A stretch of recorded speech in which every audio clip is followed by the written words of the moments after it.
자, 오늘 본문은 고린도 교회에 주어진 바울의 서신입니다. 이 고린도 교회는 사도 바울이 2차 선교 원정을 마감할 때에 세운 그런 교회입니다. 바울과 함께 동행했던 실라와 디모데가 그 당시 죄악의 도시라고 일컬어지는 그리고 우상 숭배의 도시였던 가장 타락한 고린도에 복음을 전하여 세워진 그런 교회입니다. 사실 이 바울은 고린도에서 복음을 전할 때에 아주 말할 수 없는 고통을 많이 받았습니다. 핍박 때문에 많이 두려워했고 또 힘들어했습니다. 그러나 하나님이 그러한 바울에게 이성 중에 내 백성이 많다라고 하는 말씀을 가지고 그러한 핍박과 환난을 이겨내면서 1년 6개월 동안 이 고린도에서 복음을 전해서 이 교회가 세워지는 그런 은혜를 우리에게 보여줍니다. 자, 그러나 이렇게 세워진 교회가 그 후에 여러 가지 문제가 생기게 됩니다. 그 문제 가운데 하나가 바로 파벌, 분파가 존재했습니다. 그래서 바울파가 있고 아볼로파가 있고 또 베드로파가 있고 또 예수파 등으로 그 교회가 분열되는 그런 일들이 고린도 교회에 있게 됩니다. 자, 또 하나는 사도 바울의 사도권에 대한 도전을 저들이 하게 되는 것을 보게 됩니다. 그 당시 고린도 교회에 있던 일부 성도 가운데 바울의 사도권을 부인합니다. 바울은 사도가 아니다. 그리고 바울의 가르침을 왜곡하고 비난하는 그런 일들이 고린도 교회의 성도 가운데 있게 됩니다. 바울은 그러한 고린도 교회를 향해서 고린도전서라고 하는 서신을 보내고 이제 이 고린도 후서를 보내면서 자신의 사도권에 대하여 분명히 입장을 밝힙니다. 이것은 하나님께서 나에게 주신 신적인 산물이다. 이것을 분명히 하고 있는 것을 보게 됩니다. 그리고 자칭 사도라고 칭하는 거짓 사도들의 여러 가지 자신들의 육적인 자랑에 대하여 바울은 고린도 후서 11장을 통하여 자신은 복음을 위하여 이러한 수고를 하였다라고 주장하고 있습니다. 그리고 이제 고린도후서 12장에 와서는 자신도 자랑할 것이 있다라고 했어요. 너희가 자랑하느냐? 나도 자랑할 것이 있다고 했습니다. 자, 그 자랑은 바로 사도 바울의 약한 것에 대한 자랑이었어요. 약한 것에 대하여 자랑하고 있는 것을 보게 했어요. 그래서 바울은 약한 그때에 강함이라는 교훈을 오늘 본문의 말씀을 통해서 저와 여러분에게 주고 있습니다. 자, 우리는 2021년을 맞이해서 넉넉히 이기는 자의 길을 걸어갑니다. 자, 어떤 자가 넉넉히 이기는 자의 길을 걸어가는 강한 자인가? 자, 그 대답을 오늘 본문에서 우리에게 다시 해줍니다. 이것을 통해서 우리가 넉넉히 이기는 자가 걸어가는 강한 자의 삶이 무엇인가를 말씀을 통해서 새겨 듣는 그런 은혜가 있길 바랍니다. 자, 먼저 본문의 바울은 자신이 자랑할 것이 있다고 했어요. 자, 그 자랑은 크게 두 가지입니다. 하나는 영적인 자랑이 있다. 영적으로 자랑할 것이 있다. 자, 또 하나는 육적인 자랑을 하고 있는 바울을 보게 됩니다. 자, 먼저 영적인 자랑이 무엇입니까? 자, 그것을 바울은 1절에서 우리에게 말씀해 줘요. 자, 무익하나마 내가 부득불 자랑하노니 주의 환상과 계시를 말하리라 라고 했습니다. 자, 바울은 1절을 통하여 부득불 자랑할 것이 있다라고 했습니다. 무익하나마 자랑할 것이 있다라고 했습니다. 자, 이 말의 뜻은 바울이 자기 자신에 대하여 자랑하는 것이 바울 자신에게는 무익하다 그 말이에요. 나에게는 이 자랑이 무익하다. 자, 그런데 교회를 위하여 자기가 자랑해야 되겠다라고 부득불 자랑하노니 라고 말하고 있는 바울을 보게 됩니다. 즉 교회를 위하여 자신이 어떠한 사람인 것을 알리는 것이 필요하다 그 말이에요. 이것이 나에게 무익하지만 이 자랑이 고린도 교회를 향해서는, 이 세상에 있는 교회를 향해서는 이러한 자랑이 유익하니까 이러한 자랑을 해야 되겠다. 이것이 바로 부득불 자랑함이 됩니다. 자, 바울이 부득불 자랑하는 것이 두 가지입니다. 하나는 주님의 환상이에요. 주님의 환상. 그리고 또 하나는 계시라고 했습니다. 여기 말하는 환상은 황홀경을 뜻해요. 영적인 신비의 지경을 의미합니다. 자, 그럼에도 여기 나타나 있는 환상이라고 하는 이 단어는 시각적으로 볼 수가 있고 또 청각적으로 들을 수도 있고 또 깨닫고 판단할 수 있는 우리 사람의 지적인 작용을 통하여 알 수 있는, 깨달을 수 있는 하나님의 계시 형태의 한 형태가 환상이라고 하는 거예요. 그러니까 이거는 꿈과는 다른 거예요. 꿈과는 다르죠. 베드로 사도가 그 욥바 시몬의 집에서 받았던 환상이 있죠. 비몽사몽간에 받은 그런 주관적인 환상과는 다른 거예요. 그러니까 이 본문에 말하는 환상이라고 하는 단어는 객관적 의식 속에서 분명히 보고 느끼고 판단하는 것을 뜻하는 그런 단어가 이 환상이라고 하는 단어입니다. 자, 바울은 하나님을 통하여 유독히 이러한 환상 체험을 많이 한 사람입니다. 바울은 위기를 만날 때마다 하나님께서 환상을 통하여 하나님의 뜻을, 또 하나님의 계획을, 또 하나님의 목적을 바울에게 환상을 통해서 계시해주고 알려주는 그런 은혜를 체험했던 자가 바울입니다. 하나님의 환상을 통하여 바울을 위로하고 또 바울을 격려하고 또 바울에게 확신을 주었는데 그러한 은혜가 환상이라고 오늘 성경에서 우리에게 말씀해줘요. 자, 그렇다면은 바울이 받은 환상들이 무엇인가? 많이 있죠. 먼저 그가 다메섹 도상에서 받은 환상이 무엇입니까? 예수 믿는 자를 핍박하기 위하여 박해자의 길을 걸어가고 핍박자의 길을 걸어갈 때에 주님은 큰 빛의 환상으로 사울을 찾아왔어요. 그리고 그 사울로 하여금 너는 내가 핍박하는 예수라고 알려주고 그 사울에게 사울의 인생의 삶을 전환시키는, 즉 예수의 복음을 위하여 이방인의 사도가 될 것을 말씀하고 있는 하나님의 말씀의 환상을 저가 다메섹 도상에서 받게 되는 것을 보게 돼요. 또 이 바울이 1차 선교 원정이 마치고 2차 선교 원정에서 저가 1차 선교 원정에 다녀갔던 이 아시아 지역, 소아시아 지역에 복음을 전하기 위해서 출발해서 그 길을 걸어갈 때에 성령께서 자꾸 바울의 가는 걸음을 막았어요. 바울은 선교 지역 때문에 고심합니다. 왜 성령께서 그 길을 막는가? 그때에 밤에 환상이 나타나서 무엇을 보았습니까? 마게도냐 사람 하나가 건너와서 우리를 도우라고 하는 환상을 이 바울이 받게 돼. 자, 이것이 바울이 2차 선교 원정을 아시아에서 유럽으로 바꾸는 계기가 된 그런 환상을 이 바울이 받는 것을 우리에게 보여줍니다. 자, 그 후에 이 바울은 이제 3차 선교 원정이 끝나고 이 선교 내용을 가지고 예루살렘에 선교 보고하러 갔다가 저가 유대인의 폭대에 의하여 죽을 뻔한 일이 벌어져요. 그때 로마 군대가 동원되어서 이러한 바울을 폭도들의 손에서 건져내서 로마 군영에 바울을 보호한 일이 있었습니다. 그때 주님이 바울을 환상 가운데 찾아와요. 그리고 무엇을 말씀합니까? 너는 로마를 보아야 된다.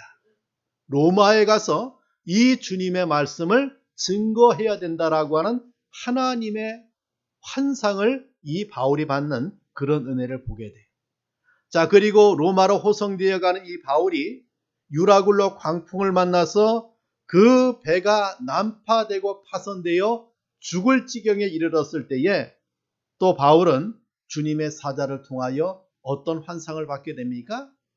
너와 여기에 타 있는 모든 자는 다 생명의 안전을 보장받는 주님의 환상을 이 바울이 받게 되는 것을 보게 돼요. 자, 이런 것이 바울이 받은 환상이에요. 바울은 이러한 말씀을 가지고 무익하나마 내가 부득불 자랑하노니 주의 환상과 계시를 말하리라 라고 그 환상에 대해서 자랑하고 있는 바울을 보게 됩니다. 자, 그런 가운데 이 바울은 오늘 본문을 통하여 그가 받은 여러 가지 환상 가운데 하나를 말하고 있어요. 이것이 바로 3절과 4절에 있는 내용이 됩니다. 그 3절과 4절에 있는 내용이 무엇입니까? 바울이 셋째 하늘에까지 이끌러 올라가서 주님을 만난 일이 있었다라고 간증하고 있는 바울을 보게 돼요. 그는 셋째 하늘까지 이끌러 올라가는 은총을 체험했다라고 했어요. 이것을 삼층천 낙원이라고 말씀해 줍니다. 그는 삼층천이라고 하는 낙원에서 4절 말씀에 보니까 말로 표현할 수 없는 말을 들었다고 했어요. 사람의 말로 표현할 수 없는 말을 들었다. 그 말이 무엇입니까? 하나님의 음성을 받았다는 뜻이에요. 바로 하나님의 계시를 받았다. 이것을 말하고 있는 이 바울을 보게 돼요. 자, 그래서 7절에 보면은 그는 여러 가지 계시를 받은 것이 지극히 크다고 했어요. 자, 바울은 지금 이것을 자랑하고 있어요. 바울 자신을 위하여 자랑하는 것이 아니라 너희 교회를 위하여 바울은 이것을 내가 지금 자랑하고 있다라고 말하고 있는 바울을 보게 됩니다. 자, 두 번째는 바울의 자랑 가운데 육적인 자랑이 무엇입니까? 그것은 바로 약한 것들을 자랑하고 있는 바울을 보게 됩니다. 자, 바울의 약한 것이 무엇입니까? 이것이 바로 육체의 가시라고 했어요. 육체의 가시. 바울은 자신의 육체의 가시를 자랑하고 있습니다. 오늘 본문 7절에 보니까 내 육체의 가시, 곧 사탄의 사자를 주셨으니 라고 했습니다. 자, 그 약한 것들은 육체의 가시라고 했어요. 육체의 가시. 자, 그에게 있었던 육체의 가시가 무엇인가? 여러 가지 해석이 있어요.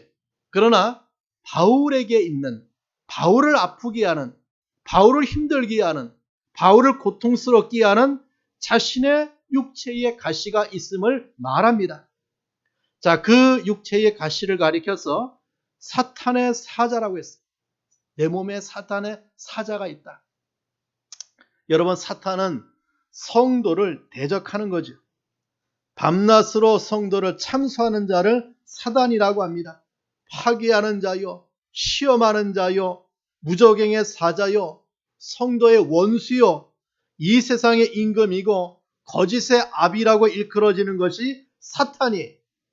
이러한 성격의 사탄의 사자가 지금 바울에게 아픔을 주고 있다. 가시같이 아픔을 주고 있는 사탄의 사자가 자기 몸에 있다라고 했어요.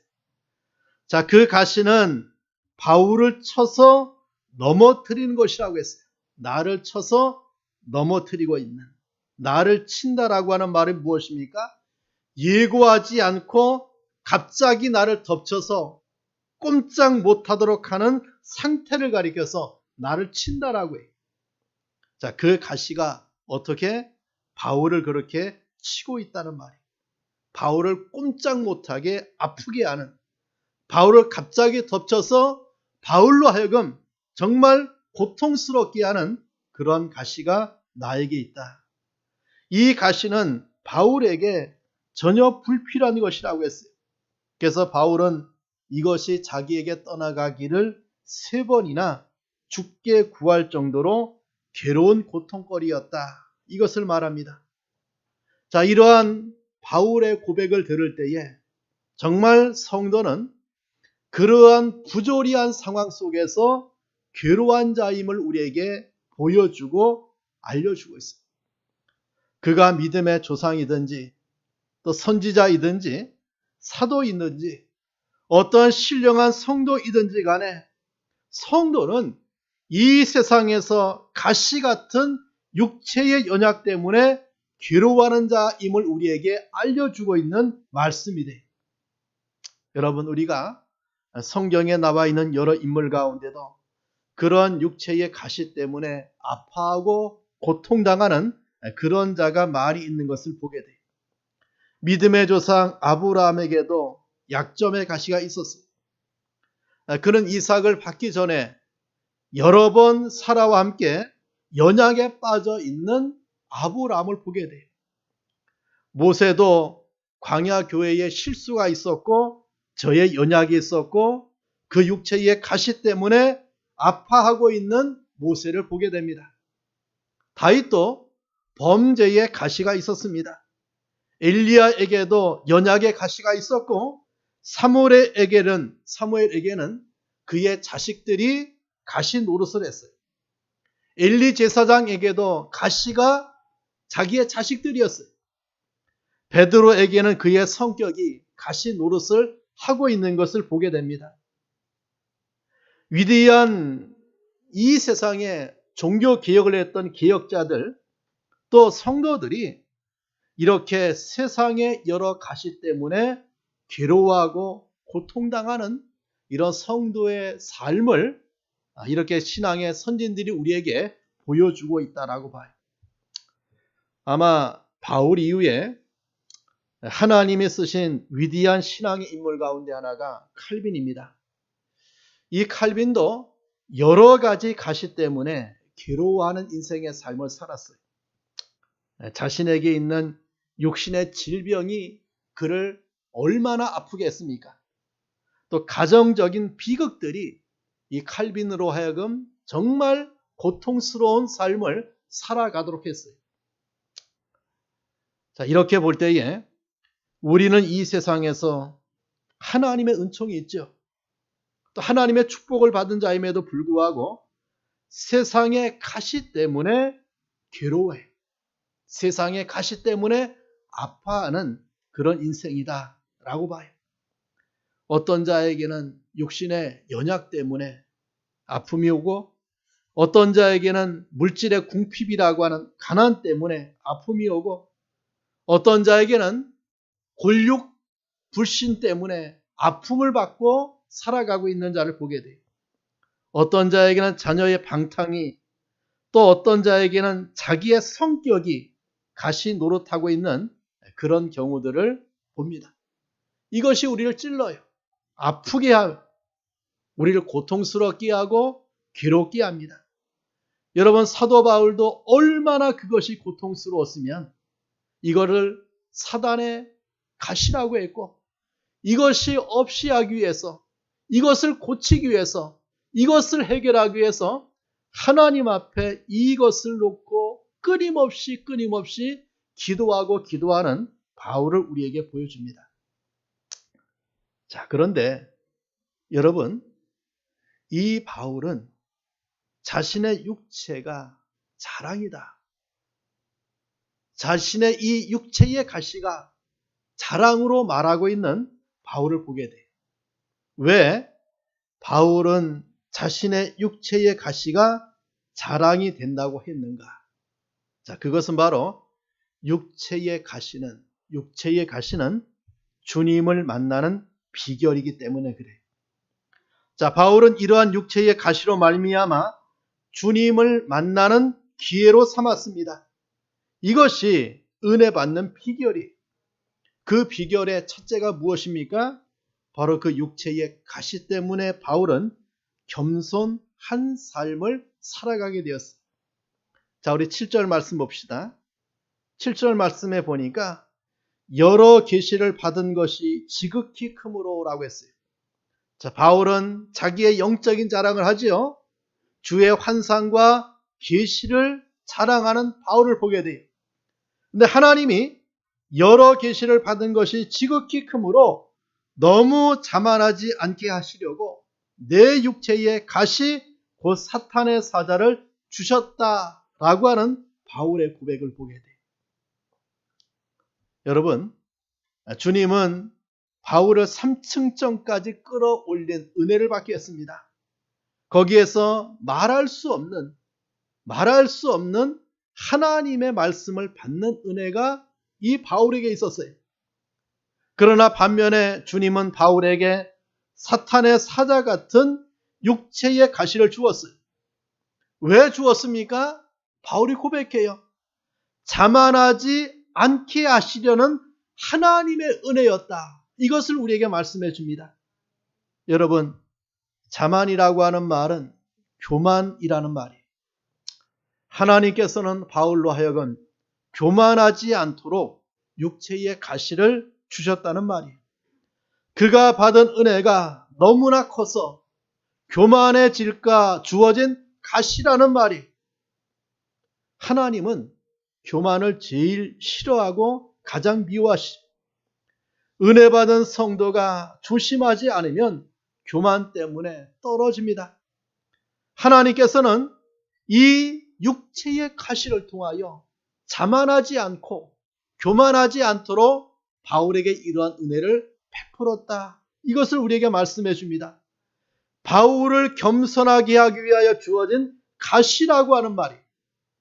그렇다면 이 육체의 가시로 말미암아 바울은 더 하나님의 은혜 가운데 거할 수 있는 첩격의 은혜를 우리에게 말씀해 줍니다. 자, 또 하나는 이 육체의 가시가 왜 바울에게 은혜가 되고 이것이 왜 자랑거리가 되는가? 자, 그 가시 때문에 바울은 누구를 붙드는 삶을 살아갑니까? 자, 9절 말씀에 보니까 이렇게 성경이 말해요. 내 은혜가 내게 족하도다. 이는 내 능력이 약한 데서 온전하여 짐이라고 했습니다. 자, 내 능력이 약한 데서 온전하여 짐이라고 했습니다. 여러분, 부모가 자식을 키울 때 그 자식의 병이 들거나 그 자식이 어려움을 당할 때 부모는 어떠합니까? 더 강해져요. 자식을 살려내기 위해서 부모가 더 강해집니다. 바울에게 있는 연약이 그리스도의 강한 능력을 체험하는 기회가 된 것임을 우리에게 고백하고 있는 것을 보게 돼요. 질그릇 속에 있는 보배를 유지하는 그 힘의 능력이 주의 손에 있음을 보여주는 말이. 질그릇 속에 보배가 있기 때문에 그 보배 때문에 질그릇을 보존하는 하나님의 은혜를 우리에게 말씀해 주고 있는 것을 보게 됩니다. 자, 그리스도의 능력이 내게 머물게 하기 위해서 하나님께서는 이 바울에게 육체의 가시를 주었음을 바울이 고백하고 있는 거예요. 자, 또 하나, 왜 육체의 가시가 자랑이 됩니까? 그 육체의 가시 때문에 바울이 무엇을 했습니까? 8절에 보니까 기도하는 바울을 보게 돼요. 자, 8절에 이것이 내게서 떠나가게 하기 위하여 내가 3번 주께 간구하였더니라고 했습니다. 3번 주께 간구했다. 이 말은 힘써서 간절히 완전히 기도했다 그 뜻이. 응답받을 때까지 기도하는 바울을 보게 돼요. 이 바울은 자기에게 있는 육체의 가시 때문에 하나님께 기도하는 은혜를 받았어요. 그 육체의 가시의 해결을 위하여 끊임없이 끝까지 응답받을 때까지 기도하는 이런 바울을 우리에게 보여주고 있는 것을 보게 됩니다. 여러분, 이것이 바울이 육체의 가시를 자랑했던 이유가 돼요. 그 가시 때문에 하나님께 매달리고 그 가시 때문에 하나님께 기도하고 그 가시 때문에 하나님께 간절히 구하는 바울의 삶이 무엇입니까? 이 육체의 가시로 말미암아 하나님께 기도하는 은혜를 저가 받았음을 우리에게 말해줍니다. 자, 그러한 바울에게 하나님이 어떤 은혜를 베풀어 주었습니까? 바로 기도 응답을 받는 은혜를 말씀해 줍니다. 여러분, 어떻게 응답을 받았습니까? 9절 말씀 다시 보면은 나에게 이르시기를 내 은혜가 내게 족하도다. 이것이 하나님의 기도 응답이었습니다. 바울은 육체의 가시 때문에 너무나 괴로워서 그것을 없이 해달라고 기도했는데 하나님이 말씀하시고 하나님이 응답하시기를 그 가시를 내 은혜라고 했어요. 그 가시가, 그 은혜가 내게 족하다. 내게 족하다. 이것이 하나님의 응답이었습니다. 여러분, 바울에게 있는 가시 얼마나 아픕니까? 사단의 사자라고 했어요. 바울을 찌르는, 정말 넘어지게 하는, 정말 바울을 치는 그런 것인 줄 알았는데 바로 주님의 능력을 머물게 하려는 하나님의 섭리임을 저가 깨닫게 된 거예요. 그 가시를 통하여 하나님의 뜻을 깨닫게 되고 있는 바울을 보게 됩니다. 그 가시 때문에 하나님의 능력이 약한 데서 강하게 된다는 사실을 이 바울이 깨닫게 되고 이것을 고백하는 그러한 바울을 보게 됩니다. 여러분, 이것이 무엇입니까? 바울이 받은 기도 응답이 바울의 뜻대로 응답되지 아니하고 주님의 뜻대로 응답되어지는 그런 은혜를 우리에게 보여주고 있습니다. 자, 세 번째는 약한 그때의 강함이라고 우리에게 말씀해 줍니다. 자, 9절 하반절 말씀을 다시 보면 그러므로 도리어 크게 기뻐함으로 나의 여러 약한 것들에 대하여 자랑하리니 라고 했습니다. 자, 이것은 어떠한 기쁨입니까? 역설적인 기쁨이에요. 가시 때문에 기뻐하고 이 가시를 오히려 자랑하는 바울을 보게 됩니다. 더 나아가 바울은 자신의 여러 약한 것들을 자랑해. 자, 10절 말씀에 보면은 바울의 여러 약한 것들을 자랑합니다. 그러므로 내가 그리스도를 위하여 약한 것들과 능력과 궁핍과 박해와 곤고를 기뻐하노니 이는 내가 약한 그때의 강함이라고 했습니다. 여러분, 정말 깊은 신앙의 삶에서 터져나오는 성도의 역설적인 기쁨, 성도의 특색을 우리에게 말씀해 주고 있습니다.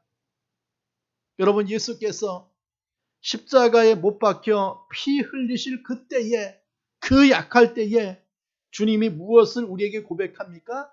내가 다 이루었다 라고 승리의 계가를 십자가 위에서 선언하고 있는 주님을 보게 돼요. 여러분, 기독교는 약할 그때에 강함을 나타내는 그런 종교예요. 정말 그리스도인의 강함은 어디에서 볼 수 있습니까? 내가 약할 그때에 강한 하나님의 은혜를 나타내는 삶을 살아가는 것이 성도임을 우리에게 말씀해 줍니다. 하나님께서는 말씀해 주고 있듯이 세상에 미련한 것들을 택하사 지혜 있는 자들을 부끄럽게 하시고 세상에 약한 것들을 택하사 강한 것들을 부끄럽게 하신다라고 우리에게 말씀해 줍니다. 여러분, 우리가 잘 아는 헬렌 켈러, 그분은 소경이요, 기머거리요, 덩어리였어요. 아무것도 듣지 못하고 아무것도 보지 못하고 아무 말도 하지 못하는 그 사람이었는데 그가 얼마나 많은 사람들에게 주님의 복음을 전하고 또 박사의 학위를 받아 세상에 얼마나 선한 영향력을 끼치는 그런 자가 되었습니까? 태어나서 6개월 만에 눈을 잃은 크로스비라고 하는 분은 그 6개월의 시력을 잃고 한평생의 삶을 앞을 보지 못하는 삶을 살았는데 우리 찬송시를 9,000편 이상 남기는 그러한 위대한 찬송시의 작가를 우리에게 보여줘요. 16세기의 대표적인 종교개혁자 칼빈은 걸어다니는 종합병원이라고 불리워질 만큼 건강이 안 좋았어요. 그러나 그 종교개혁의 사명을 감당하는 칼빈을 보게 돼요. 이뿐 아니라 존 밀턴은 소경이 되어 신라권을 썼고, 존 번연은 16년간 감옥에 갇혀 있는 동안에 옥중에서 철로 역정을 썼어요. 오늘 본문에 사도 바울도 육체의 가시를 가진 자였습니다. 그러나 그 가시 때문에 더 하나님의 은혜를 받는 통로가 되었고, 그 가시로 말미암아 하나님의 능력이 자기 속에 임하는 은혜의 삶을 살아가는 사도 바울을 우리에게 보여줍니다. 우리 사랑하는 성도 여러분, 우리도 인생의 삶을 살아가는 동안에 저와 여러분에게 여러 육체의 가시를 갖고 인생의 삶을 살아가요. 그것 때문에 내가 약한 자의 삶을 살아가는 것이 아니라 그 가시 때문에 강한 자의 삶, 이기는 자의 삶을 살아가고 있음을 성경에서 우리에게 말씀해 줍니다. 기독교는 약할 그때 곧 강해집니다. 죽고자 할 때 살고, 잃고자 할 때 얻고, 낮아지고자 할 때 높아지고, 무명하여질 때 유명해지고, 아무것도 없는 것 같을 때 실상은 모든 것이 있는 것이 우리 그리스도인의 모습이요 기독교의 모습임을 우리에게 말씀해 줍니다. 우리에게 있는 육체의 가시 때문에 패배의 인생의 삶을 살아가는 것이 아니라 그 육체의 가시가 하나님을 만나는 첩경이 되고 은혜 생활의 표지가 되고, 그 육체의 가시 때문에 하나님의 능력이 내 속에 머물므로 통하여 능력 있는 강한 승리하는 삶을 살아가는 은혜를 오늘 본문에서 우리에게 말씀해 주고 있습니다. 자, 그런 은혜가 있기를 간절히 축원합니다. 자, 기도하겠습니다. 오늘 받은 말씀을 붙들고 기도합니다. 사도 바울은 나의 약함을 자랑하노라 라고 했습니다. 내가 약한 그때에 강함을 체험했던 바울이 우리에게 고백해 주고 있는 그런 말씀이 됩니다. 우리도 2021년도 넉넉히 이기는 자의 길을 걸어갈 때 이런 육체의 가시 때문에 안 됩니다, 할 수 없습니다가 아니라 그 육체의 연약으로 말미암아 우리는 더 강한 삶을 살아갈 수 있는 비결을 오늘 성경에서 우리에게 말씀해 주고 있는데, 내가 약한 그때에 강한 주님의 은혜가 내 속에 더 임하여서 우리는 이기고는 또 승리하는 또 강한 자의 삶을 살아갈 수 있는 그런 은혜를 말씀해 주고 있습니다. 자, 그런 은혜를 위해서 이 시간 다 함께 기도하겠습니다. 하나님 아버지 감사합니다. 주님의 은혜 가운데 본문의 말씀을 통하여 우리에게 약한 그때에 강함의 체험을 할 수 있는 은혜를 말씀해 주고 있음에 감사합니다. 바울은 참으로 육체의 가시가, 사단의 사자가 그를 힘들게 하고 아프게 하고 고통스럽게 했지만은 그 육체의 가시 때문에 하나님의 은혜를 받는 통로가 되어지고, 그 육체의 가시 때문에 하나님께 기도하는 자가 되고, 그 육체의 가시가 하나님의 은혜였음을 고백하고 깨닫게 되는 이 바울을 우리에게 보여주고 있음에 감사합니다. 하나님의 능력이 그 속에 머물기 위해서 육체의 가시를 주었음을 깨닫게 되는 바울을 보게 됨에 감사하고, 하나님 아버지 우리에게 있는 여러 류의 육체의 가시, 아픔과 고통의 가시 때문에 하나님의 은혜가 내 속에 머무는 그런 축복의 삶을 살아갈 수 있도록 은혜를 주님이 베풀어 주시옵소서. 하나님 아버지 감사합니다. 오늘 이 시간에 육체의 가시를 자랑하고 있는 바울을 만나게 하신 것을 감사합니다. 우리에게도 여러 가지 육체의 가시로 말미암아 아파하고 고통스럽고 또 힘든 인생의 삶을 살아가지만, 그 육체의 가시로 말미암아 하나님의 은혜를 받는 통로가 되게 하심에 감사하고, 그 육체의 가시 때문에 하나님의 능력이 내 속에 머무는 삶을 살아갈 수 있음에 감사하고, 그 육체의 가시 때문에 내가 자만하지 아니하는 삶을 살아갈 수 있도록 은혜 주신 것을 감사합니다.